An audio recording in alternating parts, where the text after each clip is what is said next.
हाथ धो के बैठला से एगो बार बत हुआ उखरे वाला नहीं खे। ये होली के दिन में पूरा भौजा ऐसन भोसरी नहियर धलेल बा। अब हमनी केकरा से होली खेली? बाबा अदाई से। बाबा अदाई से तना हमनी का तोरा माई से खेलम, तू अपन सोच। अच्छा होली में कितना मौसा सार कटेबे कैलन, चचो सरौ कटई हन। देखो तुम बड़ा सरवा परतीन हाथ चला चल बोर छोड़ के तेको लड़ लिहाज रखता। अब एकर माई हमनी के भौजाई लागी तो मैं देखू ना करम कर साला क्या कर होली मना दे होली। चल कैसे छोड़ दी हो? अच्छा ये बताओ, ई तो सरवा हमार चाचा लागी तो हमरा माई जोरे होली खेली आ हम कामना जोरे खेलम।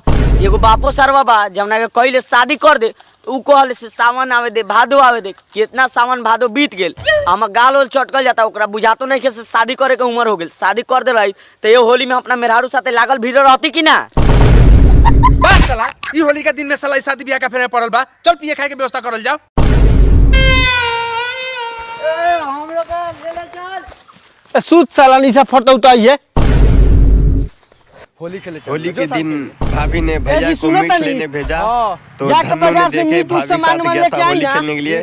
तो धनु देखिए क्या कर रहा है। भाभी ने भाभी के साथ गया था होली खेलने के लिए। धनु ने भाभी ने धनु के साथ होली खेल लिया।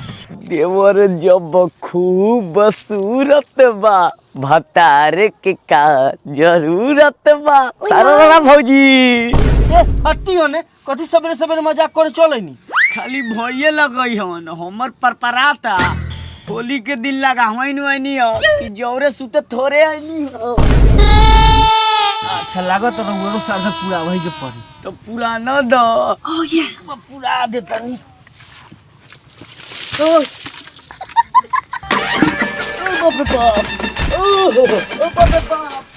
बहिन से दो, अरे एकर बहिन से दो। अब ना होली खेलब। ओ तेरी बहिन के, अरे बाप रे बाप। भाभी के साथ होली भोसरी खेलने औरत जाएगा। बाकी इसके भोसरी। साथ होली खेल लिया भाभी बुला ने। रानी की भोसरी ला होली खेले नहीं। आई ना बउआ जी एक हेनहू रंग वाला गाना दी।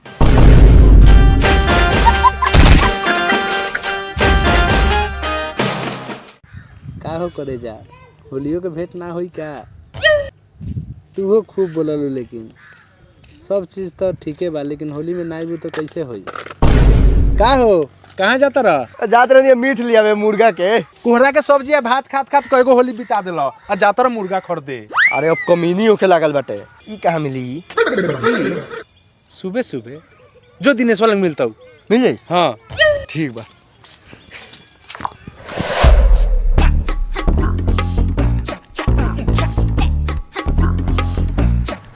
धनु ने भाभी के साथ होली खेल के तो देखिए धनु ने तारी पी अरे, लिया। एक बोतल और दे। तो क्या बोल रहा है तार वाले को? लाड़बुर के जोत बड़े कितना पीबे रे? निशा त बाहर नहीं खेल लागत। तरिया इतना पातर काहे हो रे? मुतले बारे की पानी फेटले बारे? रे बूढ़ी हे होली के दिन में ताड़ी के हटा बा आ कौन बहन चोदवा के बेटा कहे कि मिलावटी ताड़ी बेची ले रे। एगो तार पर के ताड़ी बा आ ये ताड़ी पी के हमर बाबा 80 साल के उम्र में 2 गो जुड़वा लइका पैदा कइले रहलन। दलार नखरा कैले बारा। दो एक बोतल और। ऐसे भी हमरा भौजाई के 12 साल से लड़का नहीं के होत। यही होली में ट्राई मारी कहीं मिशन सक्सेसफुल हो जाए। दूगो तो ना एगो तो सरवा जरूर होई।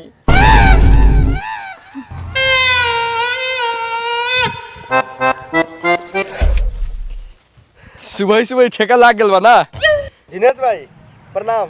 भैया को भाभी ने मीट लेने के लिए भेजा था।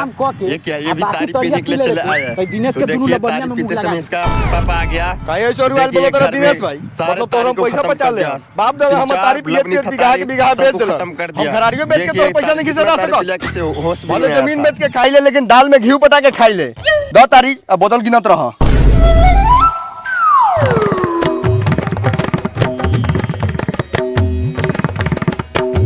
इधर जमीन बेच के दे चाहे गांव लिवा के दे, हमरा तो पैसा से मतलब बा।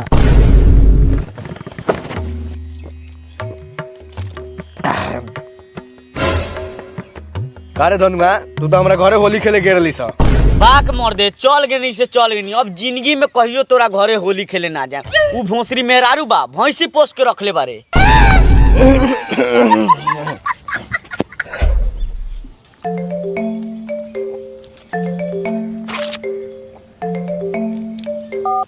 हेलो का रे दोगला अबले तू मीट ले आवत रे? हाँ दुकाने पर बानी। तू कोरिया दुकान पर बारे रे? हाँ ओ भाई ओ दे 1 किलो जल्दी जोखा ना। मेहरारू बाटे थोड़ा हाँ एक किलो कहनी कि जल्दी जो खेला जल्दी ना मर देखे ना लेट होता है 1 किलो जल्दी जो ओ भाइयो गोरिया कले जिना लेबो त मीट ना लेबो ओ भाई ओ पथरी ना रखबे त मीट ना लो पथरी रखा देख दुकान बानी हइले अपन गोड़ी हइले अपन पथरी। हाँ ठीक बाटे रख ओ 1 किलो जल्दी जो खा बहन चोदो मेहरारू एगो जीव के जंजाल होकले भोसरी होली के दिन चैन से ना पियम तो कहिए पियम। अरे ओदे तोर बापू आवत हौ बहन चोदो एक बोतल तारी ना पीनी बुढ़ाट पीछे लागलक कौन बताइए ना समी हो बानी ठीक बा।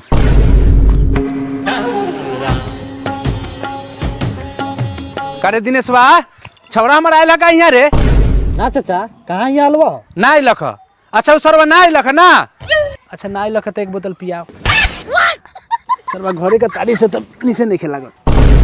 अरे चाचा तोरा एक बोतल से का होई तोरा पियाई के बारे में हम नु जाना तनी पूरा खानदाने चीना पार पार के पियल हेलो।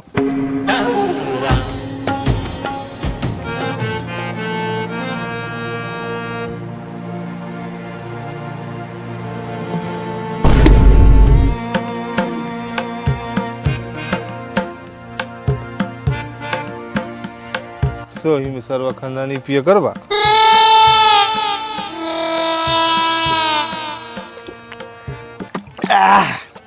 अच्छा छोरा दिनेश भाई जब जमीने पर पियावे के बाद बात है एक बोतल और पिया दो।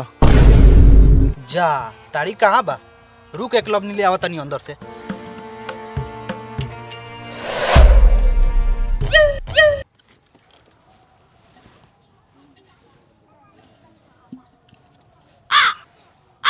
का रे ताड़ी ठीक है नहीं पी गले अब फिर में मैं क्या रे ये बाजारी था मैं दे जब बोतल पिए चीना काट दिया देख लो देखा तारा बहन चोदवा के सब ताड़ी पी गेल ऊपर से अंग्रेजी बतुआता।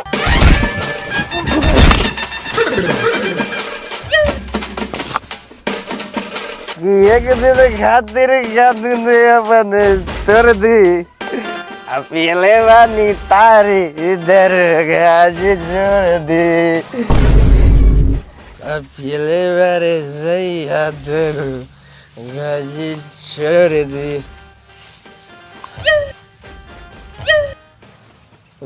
बतावा पहले सरकार इतना दुखला बा रोड पर गहू रोप दिल बा रोड पे गहू को रोप दिल भाई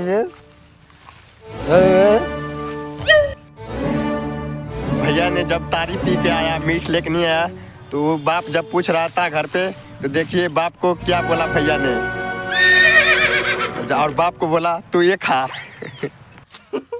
मीट मीट कहाँ बा मीट मामा प्रणाम कथी मामा प्रणाम माधर चोद बाप के मामा कहता रे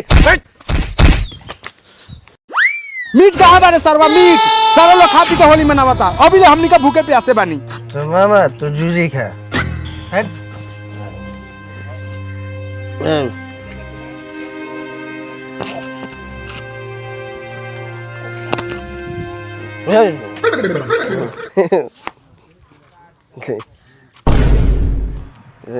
और वहाँ से भैया उठकर जब भाभी से तो देखिए भाभी को क्या बोल रहा है बोला मम्मी मेहरारू को मामी कहता दारू पिए गेले कोने के मुंह पिए गेले इस सरवा का हर साल के ये नाटक बा और अपने घरवाली को देखिए भैया ने क्या क्या बोला कुछ भी बोल रहा था दोस्तों। देखिए भाभी को और देखिए चाचा को क्या बोल रहा है कभी मौसा बोल रहा है कभी फूफा बोल रहा है और भाभी को देखिए कभी मौसी कभी कुछ भी बोल रहा है दोस्तों। बहुत हंसी आई इस वीडियो में। अगर वीडियो अच्छा लगा तो लाइक करें चैनल को सब्सक्राइब जरूर करें ऐसे वीडियो देखने के लिए। अच्छा मौसी बानी खाना लेके आई अब खाना लियो और मामा भूख लगल बा जाके